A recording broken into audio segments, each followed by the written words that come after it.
Good morning, how are you? I hope आप लोग बहुत अच्छे होंगे और आपकी स्टडी भी बहुत अच्छे तरीके से चल रही है।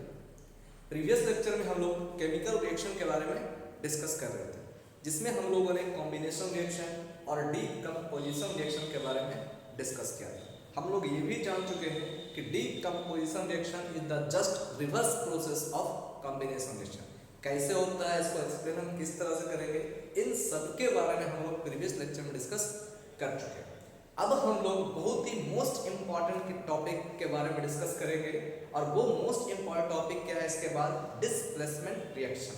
लेकिन डिस्प्लेसमेंट रिएक्शन को जानने के लिए भी हमें उससे भी ज्यादा मोस्ट इंपॉर्टेंट टॉपिक के बारे में डिस्कस करना है, और उस मोस्ट इंपॉर्टेंट टॉपिक का नाम क्या है, एक्टिविटी सीरीज। क्योंकि जब तक हम एक्टिविटी सीरीज के बारे में डिस्कस नहीं करेंगे तब तक डिस्प्लेसमेंट रिएक्शन को आप अच्छी तरह से नहीं समझ सकते। तो चलिए सबसे पहले हम स्टार्ट करते हैं एक्टिविटी सीरीज। ठीक है, चलिए एक्टिविटी सीरीज। अब तो नाम से पता चल रहा है कि ये क्या है, एक तरह का सीरीज है। लेकिन क्वेश्चन राइज होता है वो किस तरह का सीरीज है, इस सीरीज में किसको अरेंज किया गया है। ठीक है, तो याद रखना है कि एक्टिविटी सीरीज में हम एलिमेंट को क्या करते हैं, अरेंज करते हैं on the basis of their activities. ठीक है, hence we can say activity series is the series. Activity series एक तरह का सीरीज है जिसमें क्या किया जाता है कि all the elements are arranged. ठीक है, इसमें elements are arranged on the basis of their activities in decreasing order, that is called the activity series. उसे हम क्या करते हैं, एक्टिविटी सीरीज का। ठीक है, यानी एक्टिविटी सीरीज एक सीरीज ही है, लेकिन किसका सीरीज है, एलिमेंट्स का सीरीज है, जिसमें एलिमेंट्स को अरेंज किया गया है on the basis of their activities in decreasing order, that is called activity series. उसे हम एक्टिविटी सीरीज का नाम देते हैं। ठीक है, अब कहा जा रहा है कि जब एक्टिविटी सीरीज को हम क्या करते हैं, अरेंज करते हैं, यानी arrangement of all the elements,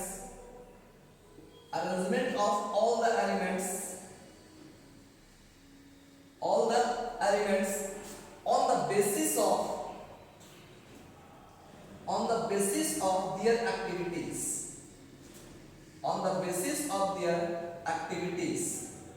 या हम कर सकते हैं their reactivities in decreasing order,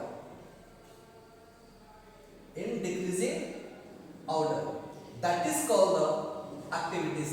इस सीरीज को हम क्या करते हैं, एक्टिविटी सीरीज का नाम देते हैं। ठीक है, लेकिन अब हम बात करते हैं यहां पर एक्टिविटी। ये जो एक्टिविटी है ये दो टाइप का है। ये जो एक्टिविटी जो होता है वो दो टाइप का है। एक क्या कहलाता है, पॉजिटिविटी, और दूसरा क्या कहलाता है, नेगेटिविटी। ठीक है, यानी इसका मतलब क्या है कि जब सभी एलिमेंट को उसके एक्टिविटी पर अरेंज किया जाता है इन डिक्रीजिंग ऑर्डर, तो वो जो एक्टिविटी होता है वो दो टाइप का है। एक होता है पॉजिटिविटी, दूसरा क्या होता है, नेगेटिविटी। ठीक है, तो जब एलिमेंट को उसके पॉजिटिविटी के आधार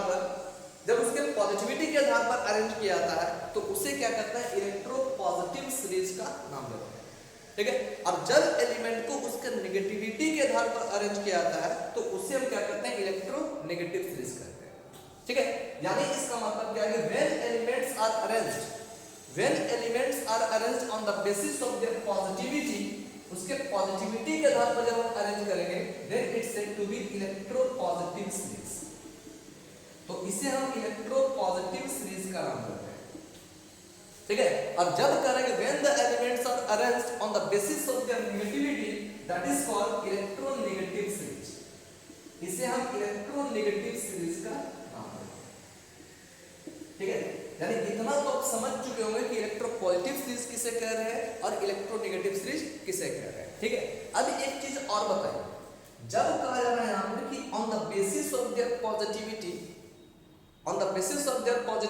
जब एलिमेंट को अरेंज किया जाता है तो उसको कहते हैं इलेक्ट्रोपॉजिटिव सीरीज। तो अब सबसे पहले आपको ये जानना होगा कि आखिर पॉजिटिविटी का मतलब क्या होता है। ठीक है, और दूसरा चीज कि पॉजिटिव जो होता है, पॉजिटिव कौन सा एलिमेंट जो पॉजिटिव नेचर शो करेगा। ठीक है, तो हम जानते हैं metal has tendency to donate the electron and can form a positive charge on it. जिससे पॉजिटिव चार्ज का फॉर्मेशन होता है, ठीक है। यानी ये इंडिकेट कर रहा है, चूंकि लिखा हुआ है कि arrangement of all the elements on the basis of their activities, और एक्टिविटीज दो टाइप का, एक हो रहा है पॉजिटिविटी, दूसरा क्या हो रहा है नेगेटिविटी। तो जब एलिमेंट को on the basis of their positivity arrange करते हैं तो उसे कहते हैं इलेक्ट्रोपॉजिटिव एलिमेंट, इलेक्ट्रोपॉजिटिव स्टेज, और जब on the basis of their negativities पर अरेंज करते हैं एलिमेंट को, उसे कहते हैं इलेक्ट्रोनेगेटिव स्टेज, ठीक है। अब यहाँ पर जाना है कि इलेक्ट्रोपॉजिटिव जो होता है, कौन सा एलिमेंट इलेक्ट्रोपॉजिटिव होता है, तो हम जानते हैं मेटल होता है। क्यों? क्योंकि मेटल के पास इलेक्ट्रॉन को डोनेट करने का टेंडेंसी होता है, ठीक है। मेटल क्या करता है? इलेक्ट्रॉन डोनेट करता है, और जब डोनेट करता है तो उसमें पॉजिटिव चार्ज का फॉर्मेशन होता है, और इसी कारण metals are electropositive in nature, ठीक है। तो those element which has tendency to donate electrons are electropositive in nature, वो इलेक्ट्रोपॉजिटिव इन नेचर होता है, ठीक है। तो इसका मतलब क्या है कि ये जो सीरीज बना होगा, चूंकि कह रहा है कि वैसा एलिमेंट जब एलिमेंट को उसके पॉजिटिविटी के आधार पर अरेंज किया जाता है, उसको कहते हैं इलेक्ट्रोपॉजिटिव सीरीज। तो बताइए यहाँ पर कौन सा एलिमेंट को अरेंज किया गया होगा? वैसा एलिमेंट जो इलेक्ट्रोपॉजिटिव नेचर होगा, और इलेक्ट्रोपॉजिटिव नेचर कौन होता है? मेटल होता है।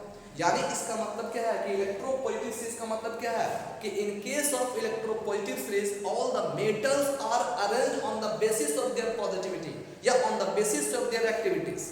मेटल के एक्टिविटी को हम उसका पॉजिटिविटी कहते हैं, मेटल के एक्टिविटी को उसका पॉजिटिविटी कहते हैं। क्यों? क्योंकि मेटल जो होता है वो इलेक्ट्रोपॉजिटिव इन नेचर होता है, ठीक है। उसके एक्टिविटी को हम पॉजिटिविटी कहते हैं, ठीक है। तो अब सोचिए, तो जब करें इलेक्ट्रोपॉजिटिव सीरीज, इलेक्ट्रोपॉजिटिव सीरीज किसको कहते हैं? तो वैसा series in which all the metals are arranged on the basis of their positivity, that is called the electropositive series, है ना। यानी in case of electropositive series metals को क्या किया जाता है? अरेंज किया जाता है। यानी in case of electropositive series metals are arranged on the basis of their positivity, that is called electropositive series in decreasing order, ठीक है। उसी प्रकार अगर बात किया जाए इलेक्ट्रोनेगेटिव सीरीज का, तो कह सकते हैं वैसा element which are arranged on the basis of their negativity, that is called electronegative series। जब एलिमेंट को when elements are arranged on the basis of their negativity in decreasing order, that is called the electronegative series। जब element को उसके negativity के आधार पर arrange किया जाता है तो उसे हम क्या करते हैं? इलेक्ट्रोनेगेटिव सीरीज का नाम देते हैं। अब इलेक्ट्रोनेगेटिव कौन होता है? कौन सा एलिमेंट इलेक्ट्रोनेगेटिव इन नेचर होता है? हम जानते हैं नॉन मेटल होता है। क्यों? क्योंकि non metal has tendency to accept the electron and after accepting the electron it can form a negative charge on it, ठीक है। So we can say non metals are electronegative in nature. तो ये indicate कर रहा है कि in case of electronegative series non metals are arranged on the basis of their negativities, ठीक है। तो जब एलिमेंट्स को उसके नेगेटिविटी के आधार पर अरेंज किया जाता है तो उसे हम इलेक्ट्रोनेगेटिव सीरीज का नाम देते हैं। और हम जानते हैं इलेक्ट्रोनेगेटिव होता कौन सा एलिमेंट है? इलेक्ट्रोनेगेटिव जो एलिमेंट होता है वो नॉन मेटल होता है। इसका मतलब क्लियर है कि in case of electronegative series the series in which non metals are arranged, जिसमें नॉन मेटल्स को अरेंज किया जाता है on the basis of their negativity in decreasing order, that is called electronegative series. इसे हम electronegative series का नाम, ठीक है। यानी इसमें मेटल को अरेंज करना है, जबकि इसमें क्या करना है? नॉन मेटल को अरेंज करना है, ठीक है। नॉन मेटल को अरेंज करना है इसके नेगेटिविटी के आधार पर इन डिक्रीजिंग ऑर्डर, है ना, इन डिक्रीजिंग ऑर्डर, उसको कहते हैं इलेक्ट्रोनेगेटिव सीरीज। अब जब मेटल को हम अरेंज करेंगे on the basis of their positivity, in decreasing order, that is called electropositive series. इससे हम इलेक्ट्रोपॉजिटिव सीरीज का नाम करते हैं, ठीक है। चलिए अब थोड़ा सा ध्यान देते हैं यहाँ पर कि पॉजिटिविटी का मतलब क्या होता है, ठीक है। अभी सिर्फ हम आपको ये बताएं कि जब एलिमेंट को अरेंज किया जाता है on the basis of their activities, that is called activity series. Activity series दो टाइप का, एक इलेक्ट्रोपॉजिटिव सीरीज, दूसरा इलेक्ट्रोनेगेटिव सीरीज।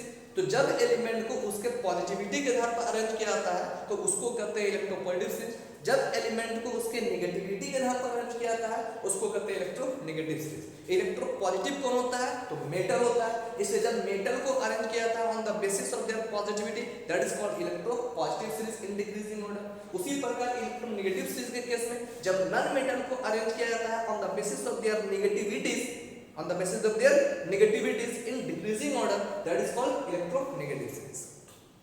ठीक है, अब एक चीज और, अब हमें जानना है पॉजिटिविटी के बारे में, दूसरा जानना है नेगेटिविटी के बारे में। ठीक है, तो पॉजिटिविटी में सिर्फ इतना जान लेना है कि मेटल के एक्टिविटी को हम उसका पॉजिटिविटी कहते हैं और नॉन मेटल के एक्टिविटी को उसका हम नेगेटिविटी कहते हैं। ठीक है, ये सिर्फ जो है याद रखने के लिए। ठीक है क्या बता रहे हैं। ठीक है, तो ध्यान से करें पॉजिटिविटी। अभी क्या बता, मेटल के एक्टिविटी को हम उसका पॉजिटिविटी करते हैं। क्यों? क्योंकि इसके पास टेंडेंसी क्या होता है, इलेक्ट्रॉन को डोनेट करना और पॉजिटिव चार्ज का फॉर्मेशन करना। ठीक है, उसी प्रकार नॉन मेटल के एक्टिविटी को हम इसका नेगेटिविटी करते हैं। क्यों? क्योंकि non metal has tendency to accept the electron and can form negative charge.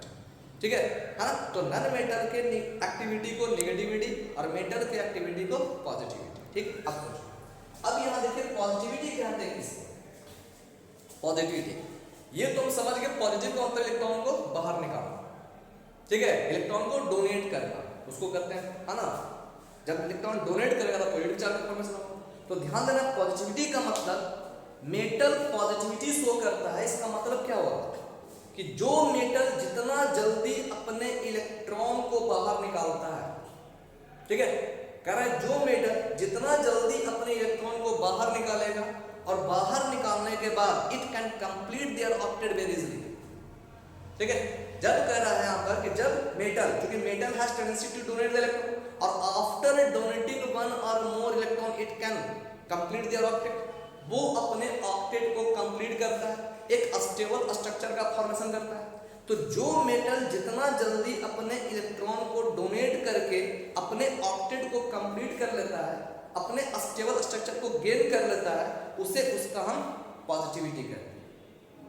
ठीक है, जो मेटल जितना जल्दी अपने इलेक्ट्रॉन को डोनेट करेगा, जो मेटल जितना जल्दी अपने इलेक्ट्रॉन को डोनेट करेगा और डोनेट करने के बाद अपने ऑक्टेट को जितना जल्दी कंप्लीट कर लेता है, जितना जल्दी वो स्टेबल स्ट्रक्चर का फॉर्मेशन कर लेता है, ठीक है, उससे हम क्या करते हैं, उसका एक्टिविटी कहते हैं।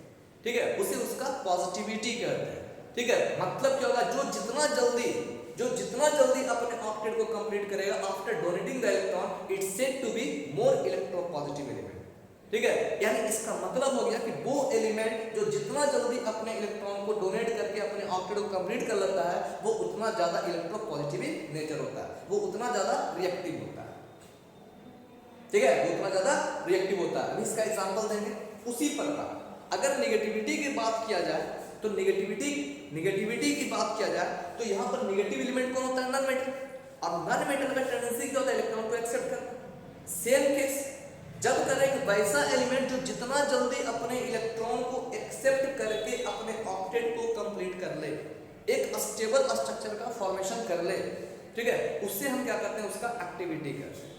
ठीक है, तो नॉन मेटल के केस में नॉन मेटल के एक्टिविटी को हम उसका नेगेटिविटी कहते हैं। तो जो नॉन मेटल जितना जल्दी इलेक्ट्रॉन को एक्सेप्ट करके अपना ऑक्टेट कंप्लीट करेगा, उसका एक्टिविटी क्या होगा, उतना ज्यादा होगा, वो इतना ज्यादा मोर इलेक्ट्रोनेगेटिव नेचर होगा, उसका नेगेटिविटी उतना ज्यादा हाई होगा। ठीक है, तो यहाँ पर पॉजिटिविटी और नेगेटिविटी का मतलब क्या होगा, समझ में आया। ठीक है, कि वैसा element which has tendency to donate the electron और after donating electron if it can form their, it can complete their octet very easily, it's said to be more active element, more positive element. ठीक है, जो जितना जल्दी अपने electron को donate करके या एक्सेप्ट करके अपने ऑक्टेट को कंप्लीट कर लेता है, it's said to be their activities, उसे हम उसका एक्टिविटीज का नाम देते हैं। ठीक है, चलिए कुछ एग्जांपल लेते हैं इलेक्ट्रोपॉजिटिव का, उसके बाद इलेक्ट्रोनेगेटिव का। ठीक है, अब देखेंगे यहाँ पर कैसे पॉजिटिविटी इंक्रीज कर रहा है, डिक्रीज कर रहा है, उसके बाद हम लोग इलेक्ट्रोपॉजिटिव सीरीज देखेंगे कौन कौन सा एलिमेंट को सीरीज में अरेंज किया गया है और किस तरह से अरेंज किया गया है। ठीक है, चलिए पहले कुछ एग्जांपल देखते हैं।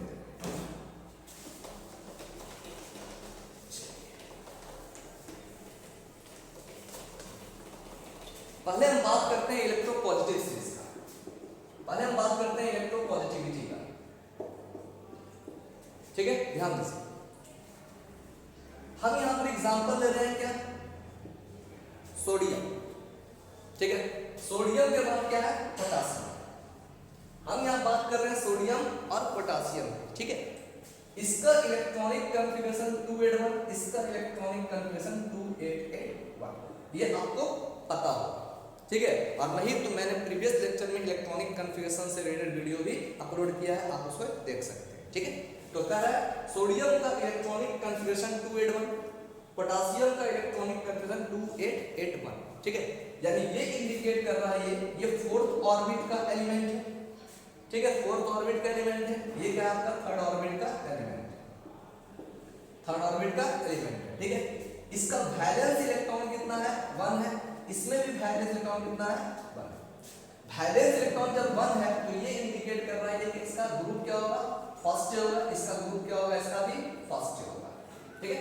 यानी सोडियम और पोटासियम जो है दोनों जो एलिमेंट है वो फर्स्ट ए ग्रुप का ही एलिमेंट है, और दोनों के आउटरमोस्ट ऑर्बिट में टोटल नंबर इलेक्ट्रॉन क्या है 1 है, ठीक है। यानी इसका भी वैलेंस इलेक्ट्रॉन 1 है, इसका भी वैलेंस इलेक्ट्रॉन 1, ठीक है। अब जरा सोचिए कि जब इसका वैलेंस इलेक्ट्रॉन 1 है, इसका भी वैलेंस इलेक्ट्रॉन 1 है, तो after donating 1 electron in both the cases, दोनों केस में अगर ये एक इलेक्ट्रॉन को डोनेट कर दे तो इसका भी ऑक्टेट कंप्लीट, इसका भी ऑक्टेट कंप्लीट, ठीक है। तो अभी अब आप क्या कहिएगा कि जब दोनों एक एक इलेक्ट्रॉन को डोनेट करके, जब एक दोनों के पास एक ही इलेक्ट्रॉन को डोनेट करने की कैपेसिटी है, तो दोनों एक एक इलेक्ट्रॉन को डोनेट करके अपना ऑक्टेट कंप्लीट कर लेगा, ठीक है। तो अभी आपने क्या बताया, आप क्या कहिएगा, अभी आपने क्या बताया, जो जितना जल्दी इलेक्ट्रॉन को डोनेट करेगा उतना ज्यादा एक्टिव होगा। अब इस केस में क्या है, दोनों के पास एक एक इलेक्ट्रॉन है आउटरमोस्ट में, अब दोनों एक एक इलेक्ट्रॉन डोनेट करके दोनों क्या करेगा, अपने ऑक्टेट को कंप्लीट कर लेगा। ये डोनेट करके ऑर्गन के जैसा, ऑर्गन का एटॉमिक नंबर 18, ऑर्गन के जैसा स्ट्रक्चर बना लेगा। ये आपका क्या होगा, ये नियॉन के जैसा स्ट्रक्चर बना लेगा, ठीक है। यानी अपना ऑक्टेट कंप्लीट कर लेगा, ठीक है। ये ऑर्गन के जैसा, ये क्या होगा नियॉन के जैसा, ये अपना स्टेबिलिटी गेन कर लेगा, ठीक है। तो अब सोचिए, तो अब आप कंफ्यूज हो रहे होंगे कि आखिर हम कैलकुलेट कैसे करेंगे कौन मोर ज्यादा है ना मोर एक्टिव होगा, क्योंकि दोनों के पास एक ही इलेक्ट्रॉन को डोनेट करने की कैपेसिटी है। अगर मान लिया कि इसके पास एक इलेक्ट्रॉन डोनेट करने की कैपेसिटी रहता है, इसके पास 2 इलेक्ट्रॉन को डोनेट करने की कैपेसिटी रहता है, जैसे देखिए यहाँ पर सोडियम है, मैग्नीशियम है, इसका इलेक्ट्रॉनिक कॉन्फ़िगरेशन 281, इसका दिया हुआ है 282, इसके पास एक इलेक्ट्रॉन को डोनेट करने की कैपेसिटी, इसके पास 2 इलेक्ट्रॉन को डोनेट करने की कैपेसिटी, तो एक इलेक्ट्रॉन डोनेट करेगा, ये ऑक्टेट कंप्लीट कर लेगा। अब ये क्या करेगा, पहले एक इलेक्ट्रॉन डोनेट करेगा, फिर एक बार डोनेट करेगा, 2 बार डोनेट करेगा, ज्यादा टाइम लगेगा, ठीक है। मतलब इससे ऑक्टेट कंप्लीट करने में ज्यादा टाइम लगेगा, ठीक है। तो इसका मतलब क्या है, इसका एक्टिविटी ज्यादा, ठीक है। क्यों, क्योंकि जो जितना जल्दी अपने काम को कंप्लीट कर लेता है वो ज्यादा एक्टिव कहलाता है ना। तो ये आपका क्या होगा, ये एक इलेक्ट्रॉन को डोनेट करके अपने ऑक्टेट को कंप्लीट कर लिया। जबकि इन केस ऑफ मैग्नीशियम ये क्या करेगा, 2 इलेक्ट्रॉन को डोनेट करेगा, एक बार डोनेट करेगा एक इलेक्ट्रॉन, फिर एक बार डोनेट करेगा एक इलेक्ट्रॉन, डबल टाइम लग रहा है, ठीक है, ज्यादा टाइम लग रहा है। मतलब ये क्या होगा, ये मोर एक्टिव नहीं होगा, ठीक है। तो इससे तो हम पता कर सकते हैं कि ये मोर एक्टिव कौन होगा इसमें, ठीक है, क्योंकि ये एक टर्न डोनेट करने के बाद अपना ऑक्टेट इजीली कंप्लीट कर लेगा। तो जो जितना जल्दी अपने एक्टिविटी को गेन कर लेता है, अपने ऑक्टेट को कंप्लीट कर लेता है, उसे हम क्या कहते हैं, मोर एक्टिव एलिमेंट कहना करते हैं, ठीक है। लेकिन यहाँ क्या है, इसके पास भी टेंडेंसी एक ही इलेक्ट्रॉन को डोनेट करने का है, इसके पास भी टेंडेंसी एक ही इलेक्ट्रॉन को डोनेट करने का है, और after donating an electron it can complete their octet in both the cases, ठीक है। अब इसमें ज्यादा एक्टिव कौन होगा, तो ध्यान दीजिएगा, ये आपका क्या है, थर्ड ऑर्बिट का एलिमेंट है, ये आपका क्या है, फोर्थ एलिमेंट है ना, फोर्थ ऑर्बिट का एलिमेंट, ठीक है। तो देखिए ये आपका क्या है 1 2 3, ये सोडियम जो है थर्ड ऑर्बिट का एलिमेंट है, पोटासियम जो है 1 2 3 4 फोर्थ ऑर्बिट का एलिमेंट है। जब ये फोर्थ ऑर्बिट का एलिमेंट है तो यहाँ से इस ऑर्बिट का जो डिस्टेंस होगा, एटॉमिक रेडियस यहाँ से यहाँ तक का जो होगा, ठीक है। यानी यहाँ से जो है फोर्थ ऑर्बिट का एटॉमिक रेडियस क्या होगा, ज्यादा होगा, जबकि यहाँ जब थर्ड ऑर्बिट का एटॉमिक रेडियस क्या होगा, ज्यादा होगा। तो एटॉमिक रेडियस, ठीक है, तो एटॉमिक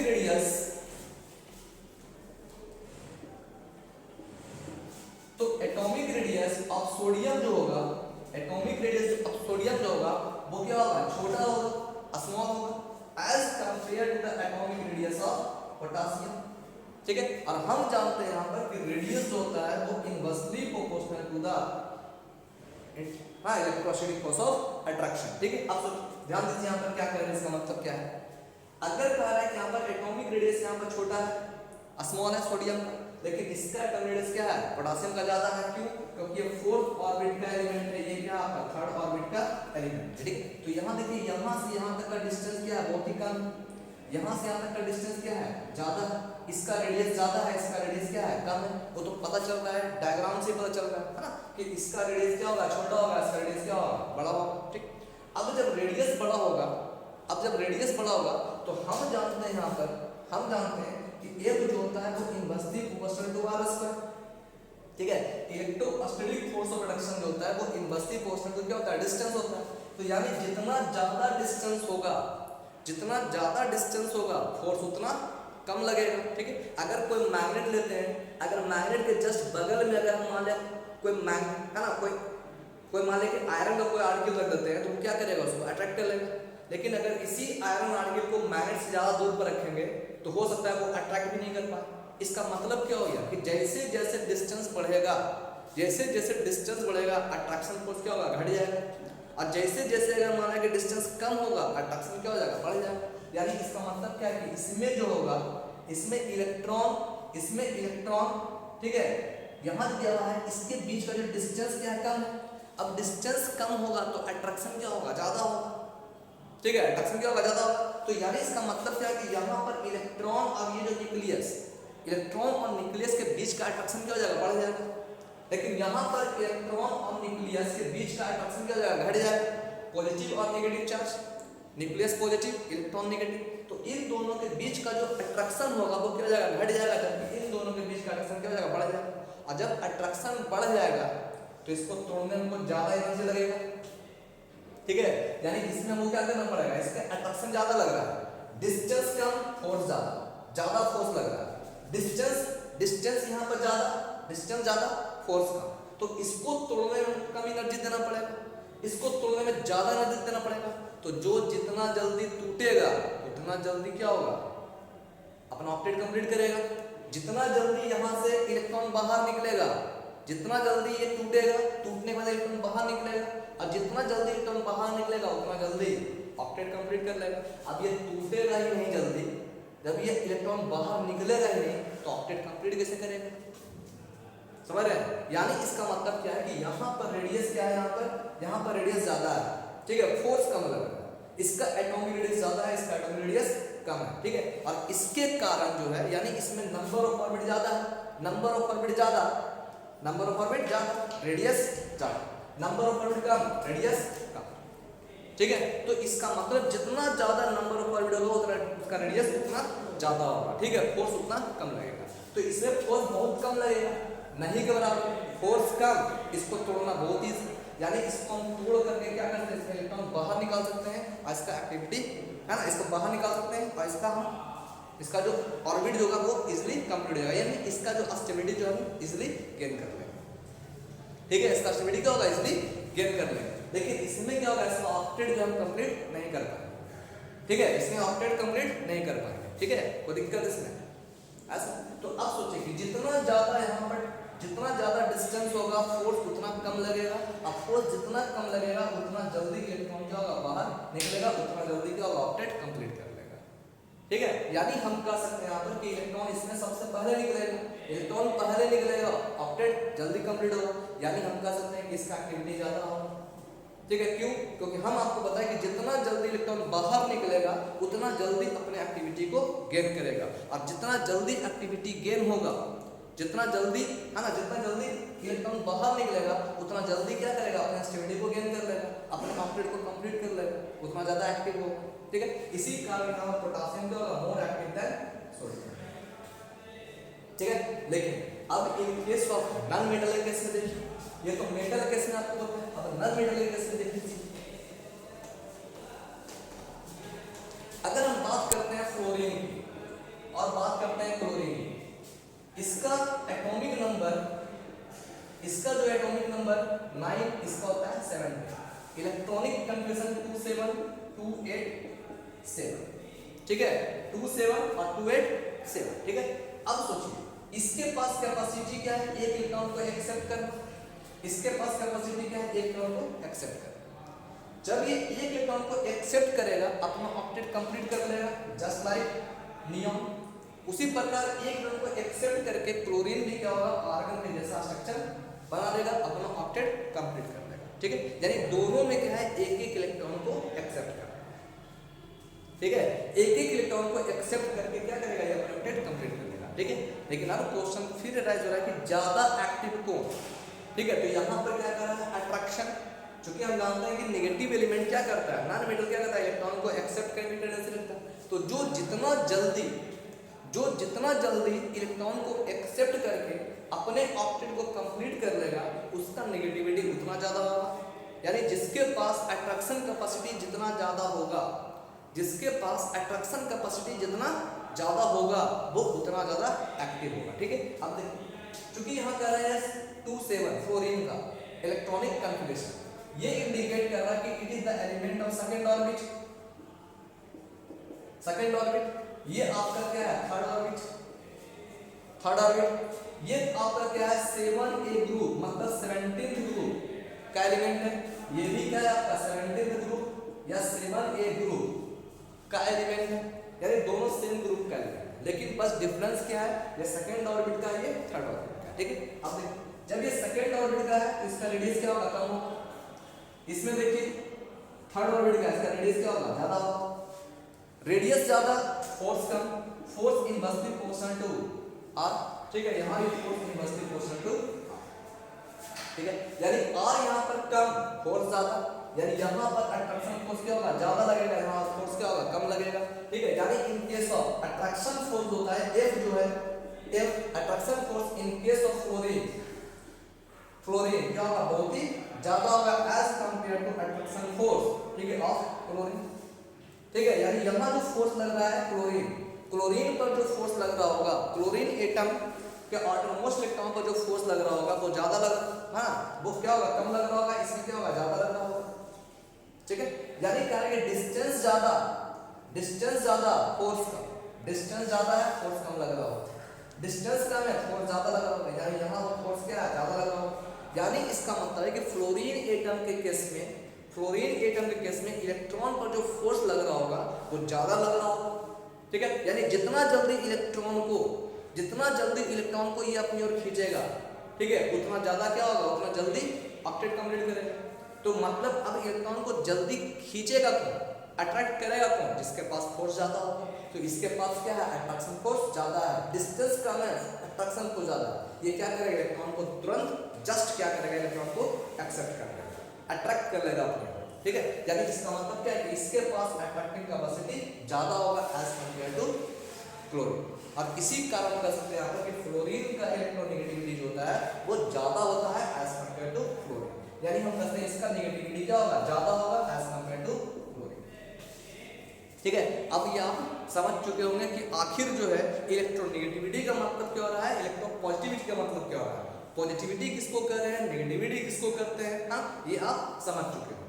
अब हम बात करते हैं इलेक्ट्रोपॉजिटिव सीरीज की और नेगेटिव सीरीज। अब हम ये देखेंगे कौन कौन सा एलिमेंट इलेक्ट्रोपॉजिटिव सीरीज में रखा गया है और कौन कौन सा इलेक्ट्रोनेगेटिव सीरीज में रखा गया है। ठीक है, इसे याद करने का हम आपको तरीका भी बता देंगे जिससे आपको कोई प्रॉब्लम नहीं होगा। ठीक है, चलिए देखते हैं।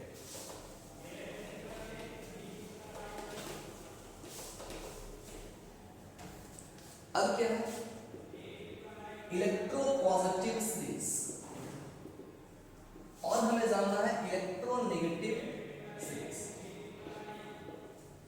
Electronegative series. ठीक है, तो पहले हम बात कर लेते हैं इलेक्ट्रोनेगेटिव सीरीज का।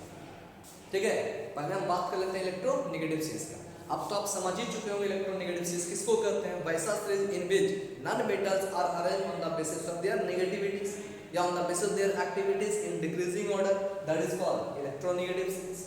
ठीक है, अब देखिए तो इलेक्ट्रोनेगेटिव सीरीज में कौन कौन सा एलिमेंट को रखा गया है। ठीक है, on the basis of their negativities, है ना। देखिए कौन कौन है, सबसे पहले सबसे ज्यादा जो नेगेटिव एलिमेंट है वो कौन है, F, यानी F का इलेक्ट्रोनेगेटिविटी सबसे ज्यादा। ठीक है, उसके बाद किसका आता है O, यानी इसके बाद जो है इससे कम इलेक्ट्रोनेगेटिव एलिमेंट कौन है, ऑक्सीजन। ऑक्सीजन के बाद क्या आता है क्लोरीन, ठीक है। फिर क्या आता है आपका नाइट्रोजन है, ब्रोमीन है, आयोडीन है, ठीक है। सल्फर है, कार्बन है, सिलिकॉन है, फास्फोरस है, बोरॉन है, सेलेनियम, ठीक है। इसे आपको क्या करना है, याद रखना है, और याद रखने का बहुत ही इजी तरीका, ठीक है, याद रखने का बहुत ही इजी तरीका।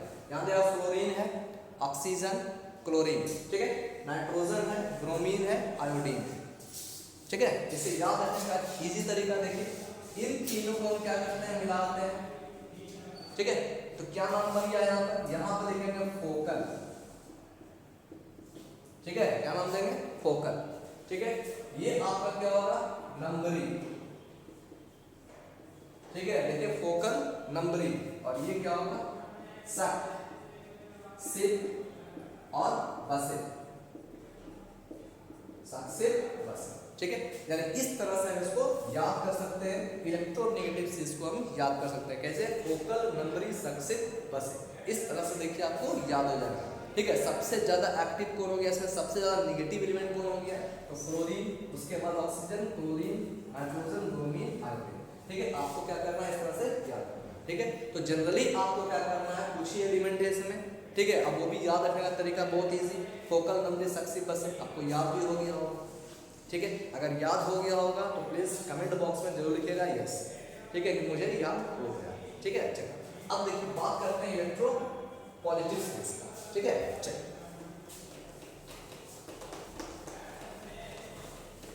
इलेक्ट्रो पॉजिटिव स्पेस देखिए, अब इस इलेक्ट्रो पॉजिटिव स्पेस, ये जो इलेक्ट्रो पॉजिटिव स्पेस है, ठीक है, ये जो इलेक्ट्रो पॉजिटिव स्पेस है, इसमें कौन कौन सा एलिमेंट आ रहा है, चलिए इसको हम, है ना, इसको हम लिख रहे हैं, लेकिन इसमें थोड़ा सा आप क्या होगा, इसे याद रखना, जो है याद रखने का ट्रिक भी बताएंगे इसमें, ठीक है। लेकिन ये जो स्टेज है इलेक्ट्रो पॉजिटिव स्टेज, इसे हम इलेक्ट्रोकेमिकल स्टेज का भी नाम देते हैं, ठीक है, क्योंकि ये केमिकली रिएक्टिविटी पर अरेंज किया गया है, ठीक है, हाँ। खैर देखिए, तो इलेक्ट्रो पॉजिटिव स्टेज में कौन कौन सा एलिमेंट आता है, तो देखिए सबसे पहले हम बात करते हैं लिथियम, ठीक है।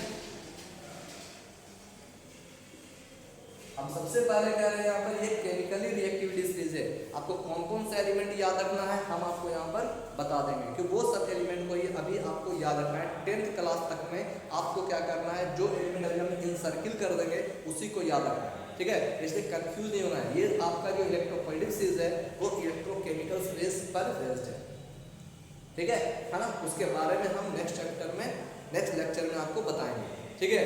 लेकिन चूंकि इलेक्ट्रोकेमिकल स्टेज होता है वो हायर क्लास का थोड़ा सा टॉपिक है, वो इलेक्ट्रोकेमिस्ट्री में आता है 12th क्लास में, ठीक है। इसलिए अभी आप सिर्फ, अभी हम जिस एलिमेंट को इनसर्किल कर देंगे आपको खाली उसे याद रखना है, ठीक है। लेकिन हालांकि याद करने का तरीका यहाँ पर आपको बता रहे हैं, ठीक है, ट्रिक बता देंगे किस तरह से याद करना, आपको सभी एलिमेंट याद हो जाएगा, लेकिन जो इनसर्किल होगा आपको क्या करना, केवल उसी को यूज करना है ना, या याद करना है, ठीक है। यहाँ तो यहाँ लिथियम, पोटासियम, बेरियम, स्ट्रोंशियम, ठीक है, कैल्शियम,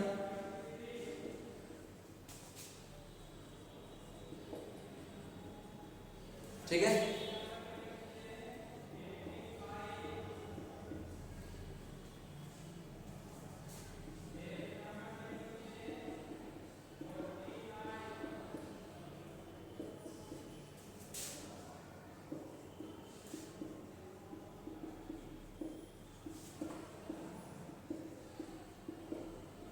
ठीक है। बस आपको इतना ही एलिमेंट को क्या करना है, याद रखना है इलेक्ट्रोपॉजिटिव स्टेज में, ठीक है। अब इसमें भी आपको याद किसको किसको रखना है, पोटासियम को, calcium, sodium, aluminium, magnesium, zinc को याद रखना है, Fe को याद रखना है, ठीक है, लेड याद रखना है, हाइड्रोजन याद रखना है, कॉपर याद रखना है, Hg याद रखना है, ठीक है। चलिए इसको याद रखना है, ठीक है। बस आपको इतना ही एलिमेंट को याद रखना है, ठीक है, वो भी सीरियली याद रखना है। ये तो पता चल ही रहा है डिक्रीजिंग ऑर्डर सबसे ज्यादा पॉजिटिव जो होगा वही होगा, सबसे ज्यादा इलेक्ट्रोपॉजिटिव एलिमेंट जो होगा वो पोटासियम होगा यहाँ पर, ठीक है। तो आपको इतना ही याद रखना है, ठीक है। अब ध्यान, इसको याद रखने का तरीका, इसको हम क्या कर रहे हैं, Li से मिलाकर क्या बना दिए, लीक, ठीक है। इन दोनों से मिलाकर हम क्या बना दिए, इसको बासर, ठीक है। इन दोनों को मिला देंगे तो क्या बन जाएगा, हंसना नहीं है, काना, ठीक है। उसके बाद क्या है, इन तीनों को मिला देंगे, क्या बन जाएगा, अल-मगमन, अल-मगमन। ठीक है, फिर क्या जाएगा आपका जन, यहां जाएगा आपका कड़कर, कड़कर, ये आपका क्या होगा, फेकोनी, फेकोनी। एसएन क्या होता है, टीम, ये क्या हो गया, पावर, कुवस, विहग, अग, आउटपट। ठीक है, आप इस तरह से इसको आप याद रख सकते हैं, लीक बासर काना, अल मगमन, जन, कड़कर, फेकोनी, टीम, पावर, कुवस, विहग, अग, आउटपट। ठीक है, यानी सबसे कम जो होता है रिएक्टिव वो कौन होता है, प्लेटिनम होता है। ठीक है, सबसे ज्यादा लिथियम होता है, लेकिन आपको याद क्या रखना है, आपको याद रखना है पोटासियम। ठीक है, जो जो इन सर्किल किया है उसको याद रखना है। ठीक है, और एक चीज आप, चूंकि ये इलेक्ट्रोकेमिकल सीरीज है, आपको इलेक्ट्रो पॉजिटिव सीरीज याद रखना है, तो इलेक्ट्रो पॉजिटिव सीरीज में आप क्या कीजिएगा, एक चेंजिंग खाली कर लीजिएगा कि सोडियम को पहले लिख लीजिएगा और कैल्शियम को बाद, बस इतना ही खाली, बस यहाँ पर डिफरेंस रखना है। ठीक है ना, इतना ही आपको डिफरेंस रखना है। यानी आपको 10th क्लास में जो है सिर्फ आपको याद रखना है पोटासियम सबसे ज्यादा एक्टिव, उसके बाद क्या होगा, सोडियम होगा, उसके बाद कैल्शियम, फिर एल्युमिनियम, मैग्नीशियम। ठीक है, उसके बाद क्या होगा, जिंक याद रखना है, Fe याद रखना है, Sn याद रखना है, Pb और H। ठीक है, ये आपका क्या हो गया, कॉपर, फिर आपका मरकरी, ये आपका सिल्वर, ये आपका गोल्ड, ये प्लैटिनम। बस आपको इतना ही याद रखना है। ठीक है, बस आपको इतना याद रखना है। अब हाइड्रोजन से ऊपर जो होगा वो मोर एक्टिव, हाइड्रोजन से नीचे क्या हो गया, लेस एक्टिव एलिमेंट। ठीक है, हाइड्रोजन इस एक्टिविटी सीरीज में जिस एलिमेंट, जिस मेटल का प्लेस हाइड्रोजन से ऊपर है वो क्या होगा, मोर एक्टिव एलिमेंट होगा, मोर एक्टिव मेटल होगा, और हाइड्रोजन से नीचे जो मेटल है वो क्या होगा, लेस एक्टिव मेटल। ठीक है ना, तो आपको क्या करना है, क्योंकि इस लेक्चर के बाद हम आपको डिस्प्लेसमेंट रिएक्शन के बारे में बताएंगे, और डिस्प्लेसमेंट रिएक्शन को जानने के लिए ये एक्टिविटी सीरीज को जानना बहुत ही जरूरी था। ठीक है, तो आई होप आपको ये लेक्चर अच्छा लगा होगा। अगर लगा तो प्लीज लाइक शेयर और सब्सक्राइब जरूर करें और इजी केमिस्ट्री के साथ बने रहें। Thank you.